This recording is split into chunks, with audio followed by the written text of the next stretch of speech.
Bienvenue à l'émission L'économie du Sud-Ouest, parlons-en, un programme des services en affaires et en entrepreneuriat du Conseil de développement économique de la Nouvelle-Écosse.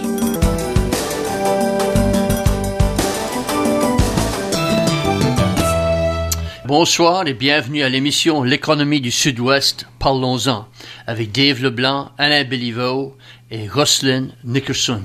Les services en affaires et en entrepreneuriat du Conseil de développement économique de la Nouvelle-Écosse, le CDNA, est fier de vous offrir cette nouvelle émission sur les zones de CIFA.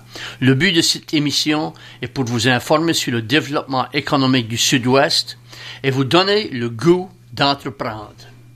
Alors, commençons avec Alain et peut-être... bonsoir Alain. Bonsoir Dave. Pourrais-tu nous parler un peu du programme? Bien sûr. Le but de ce projet est d'aider aux gens à comprendre les étapes à démarrer une entreprise et les informer de façon chronologique comment se lancer en affaires. Ça fait que si on regarde dans notre première émission, c'était l'émission de base, c'est quoi être un entrepreneur. De là, on a sauté dans les définitions sur définir le produit et le service, élaborer l'étude de faisabilité, l'étude de marché. Et la semaine dernière, on a discuté le plan de marketing. Alors, on est rendu mi-chemin des émissions qui vont suivre ce format pendant les prochaines 5 semaines pour toucher tous les aspects à se lancer en affaires. Ça fait que le but est d'informer de façon chronologique pour se lancer.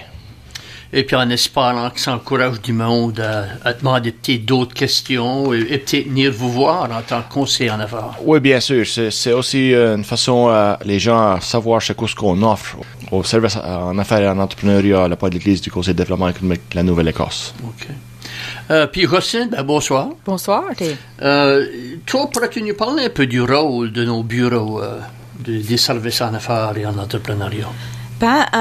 Au bureau, on est là pour aider à n'importe quelle personne qui veut se lancer en affaires, qui veut des conseils, qui a des questions, qui veut avoir une discussion, de voir qu'est-ce qui est faisable, qu'est-ce qui est pas faisable, qu'est-ce qu'on a besoin de faire avant qu'on se lance comme entrepreneur. Et parfois, c'est important de faire des choses comme des plans de faisabilité ou des plans de marketing ou des plans d'affaires.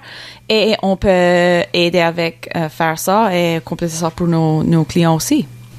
Alors, la semaine passée, pour le monde qui a peut-être manqué l'émission, on a parlé de plan de marketing. Alain, pourrais-tu nous donner un résumé de la semaine dernière? Oui, le plan de marketing, c'est une analyse de l'environnement complète dans lequel vous prévoyez vendre votre produit ou service.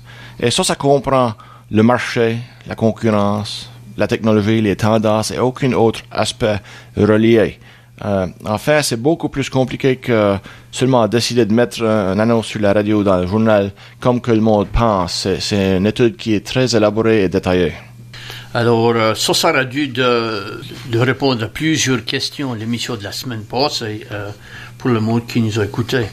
Roselyne, cette semaine, nous allons parler, puis c'est notre 6e émission cette semaine, et on va parler du plan d'affaires. Alors, pourrais-tu nous parler un peu de l'importance d'un plan d'affaires? L'importance d'un plan d'affaires, c'est juste ça, c'est un plan pour montrer quoi ce que vous allez faire dans votre entreprise. Ça, c'est important pour garder, possiblement anticiper comme des problèmes ou garder des solutions à l'avance. C'est important pour valider comme si c'est faisable ou pas. C'est vraiment important pour garder comment est-ce que l'entreprise va fonctionner. Ça peut aussi donner l'opportunité de voir des problèmes sur papier avant qu'on va aller lancer l'entreprise et avoir les problèmes après qu'on a dépensé toutes sortes d'argent ou toutes sortes de temps. Bien mieux de le voir sur papier avant et faire les changements nécessaires ou n'importe quelle chose là. Alors, c'est vraiment important, c'est un gros plan sur comment est-ce qu'on va dérouler, comment est-ce qu'on va commencer notre entreprise et comment est-ce que les affaires vont se dérouler de la prochaine année, 2, 3, etc. C'est possible de le changer à fur et à mesure que les choses se déroulent, mais tu sais, c'est pour dire, OK, j'ai un plan, je sais quoi je vais faire, je sais quoi ce que les possibles problèmes qu'elle va avoir, je sais quoi ce que les possibles opportunités que je vais avoir. et pour voir ce qu'on va faire. Alain, voudrais-tu ajouter de quoi? Là? Non. Ça va. Alors, c'est important, cette étape ici, le plan d'affaires à tout le monde. J'imagine que vous en faisiez plusieurs des plans d'affaires. Le plan d'affaires, c'est le document le plus reconnu dans le monde d'affaires. Pour deux raisons. Un, c'est le seul que, si quelqu'un fait un plan, souvent c'est le seul qu'ils vont faire. Puis deux, c'est nécessaire pour obtenir du financement. Alors, c'est pourquoi la plupart du monde le reconnaît. Et vraiment, c'est un outil qui est sous-utilisé par beaucoup d'entrepreneurs parce qu'il est souvent utilisé uniquement pour le financement et là, il est mis de côté. Ça fait que mais vraiment, c'est le document le plus reconnu. Quand tu dis pour du financement, Alain, ça veut dire quand ce que tu t'approches à une institution financière, c'est quoi qu'ils veulent voir? Ils veulent tous voir un plan d'affaires. Okay. La tendance, l'évolution du plan, moi, je m'en aperçois dans les derniers 8 ans que je travaille. Les premiers plans que je faisais étaient beaucoup plus gros et en volume de papier. Mais maintenant, la tendance est plus envers des documents avec beaucoup d'aspects financiers et des prévisions qui sont justifiables. Parce que, fin de compte, si quelqu'un va te prêter de l'argent, ils veulent savoir que tu vas pouvoir le repayer, non, voilà. Ouais. Mais ils veulent voir que l'entreprise va être un succès et puis que les chiffres sont supportables. C'est vraiment ça. Oui, pour sûr. Je vois la même tendance que toi, Alain, avec les plans qui viennent plus en plus petits, je sais pas, comme concise, là, comme un plan avec plus d'informations financières, peut-être moins d'informations qui supportent, I guess, de l'information qui supporte, mais pas des 25-30 pages, plus comme des 10 pages avec des informations financières. Ça, c'est l'aspect de l'information financière est très important. La plus importante. Oui. Que vous avez. Ben, pour peut-être commencer à garder, avez-vous une définition pour un plan d'affaires?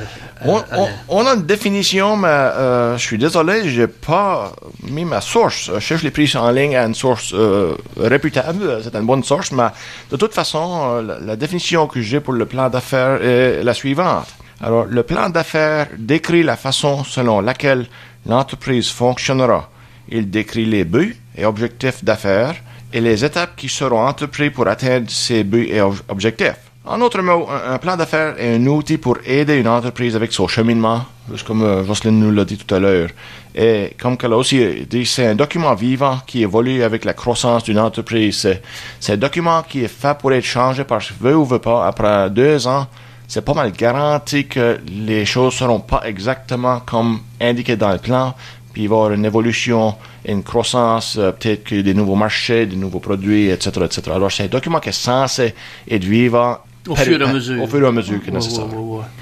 Pour sûr, et comme on a dit ça, comme on fait des projections sur les chiffres, qu'est-ce qu'on croit que les chiffres vont être, on espère qu'on est proche.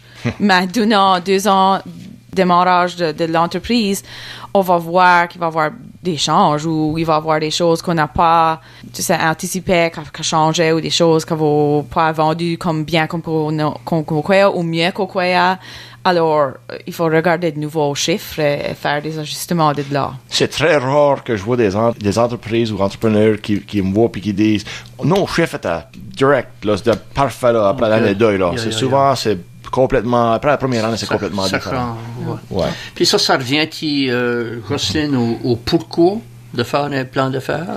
Oui, comme on l'a dit plus tôt, un des gros pourquoi qu'on fait un plan, c'est pour obtenir le financement. C'est une des choses les plus importantes qu'on voit. Et la raison pourquoi est-ce que la plupart de nos clients viennent nous voir, c'est pour obtenir le financement avec un plan d'affaires. Pour démarrer une entreprise, si vous voulez savoir, ça va y travailler sur papier. C'est important de voir. Pour planifier l'avenir, peut-être c'est pas même... Vous avez déjà été en business pour 10 ans, mais vous allez acheter nouveaux morceaux d'équipement ou changer un peu la direction de l'entreprise. Alors, peut-être ça se donne le temps de faire un autre plan ou quelque chose pour voir qu'est-ce qui va changer. Et comme planifier des expansions, des choses comme ça, c'est important. OK.